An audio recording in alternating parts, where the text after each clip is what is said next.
Bonjour à tous, voici un produit qui m'a fait un coup au cœur dès que j'ai vu la marque le présenter, et ça tombe bien, ils ont tout de suite été chaud bouillants pour me le faire tester. Lince, Lynx en français, est une marque historique espagnole qui fait du super matos. Le voilà donc dans sa belle boîte, solide et bien agencé. On y trouve une notice limpide, le cylindre radial avec une partie sécable, 5 clés à garde longue pour passer les pastilles blindées, et surtout, voici la tête qui se monte dessus et fait un raffut de 100 décibels si on y touche. Dans le principe c'est génial car beaucoup d'alarmes ne se déclenchent qu'à l'ouverture de la porte, ici elle va avant même qu'on l'ouvre. Alors en usage normal, avant de partir chez moi, je vais l'activer avec juste un petit bouton, tranquille. Je vais mettre mes tours de clé. On a ce petit bip qui va revenir pendant 30 secondes qui veut dire que je l'ai bien activé. A few moments later. 30 secondes sont passées, le produit est activé. Alors qu'est-ce qui va se passer si j'essaye par exemple de le crocheter?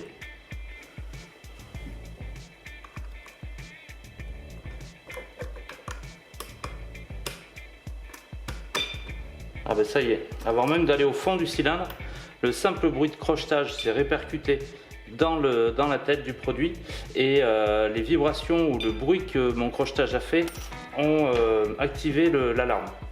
Maintenant, pendant 30 secondes, il va y avoir des bips d'alerte. Donc déjà, celui qui est devant la porte va entendre ces petits bips, va se dire tiens, c'est un petit peu bizarre là, j'ai fait quelque chose. 30 secondes, c'est pas le temps qu'il lui faut pour finir un crochetage et entraîner le bouton. C'est pas non plus le temps qu'il lui faut pour... C'est pas non plus le temps qu'il lui faut pour finir de casser la serrure. On recommence. A few moments later. Je l'ai réarmé maintenant au pick gun.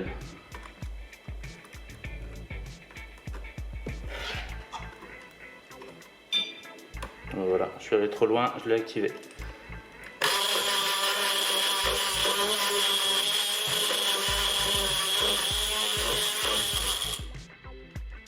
Voilà, ça me laisserait que 30 secondes pour essayer de l'ouvrir. Ça fait un peu short.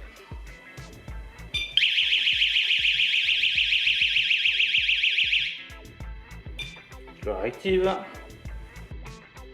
few moments later. On va tester avec la clé du voisin bourré ou éventuellement une bum key. Alors je l'ai même pas enfoncé à fond, ça l'active déjà. On se rend pas compte mais le bruit des goupilles à l'intérieur d'un cylindre, ça fait beaucoup de bruit sur la tête du cylindre par vibration. Oh, un petit curieux. Attention chat, attention Fergus.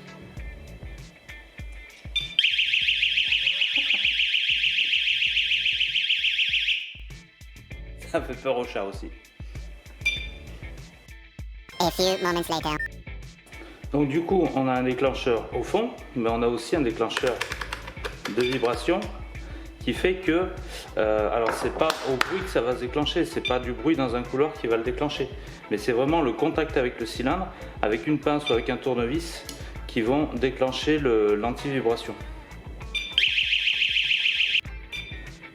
Autre chose qu'on voit souvent, le corps étranger introduit dans la serrure pour la vandaliser.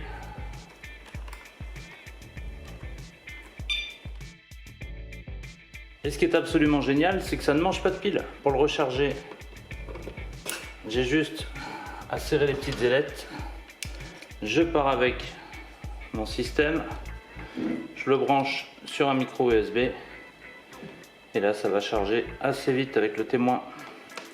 Et pendant ce temps, mon bouton continue à être utilisable sans problème. Ça permet d'ailleurs d'en voir le détail ici. Vous voyez bien que quand on met la clé, ça pousse quelque chose qui est en regard d'un détecteur ici, en plus du détecteur de mouvement. Alors mon avis sur ce cylindre C+ alarme Lince. Il trouvera parfaitement sa place dans certaines situations. Déjà de base il a toutes les protections mécaniques requises, alors l'alarme c'est que du plus. D'ailleurs c'est toujours mieux d'avoir une sirène qui se déclenche avant l'ouverture de la porte qu'après. C'est quand même vachement dissuasif et ça peut tout à fait se coupler avec une alarme traditionnelle. Ce que j'ai vraiment aimé, c'est le fait qu'il soit rechargeable facilement. Les points faibles, c'est la prise micro USB qui commence à dater un peu, on aurait préféré l'USB-C. J'aurais aussi souhaité pouvoir régler la durée d'armement et de déclenchement, 30 secondes c'est un poil long. En tout cas, c'est un super produit à conseiller à nos clients les plus tatillons ou même les plus parano comme on en a parfois. C'est très dissuasif lorsqu'on est absent et ça l'est encore plus lorsqu'on est chez soi. Et je viens de voir que Coget Ferme l'a mis au catalogue. Voilà, j'espère que ça vous a plu. Partagez, commentez, likez, abonnez-vous, tout ça. À bientôt!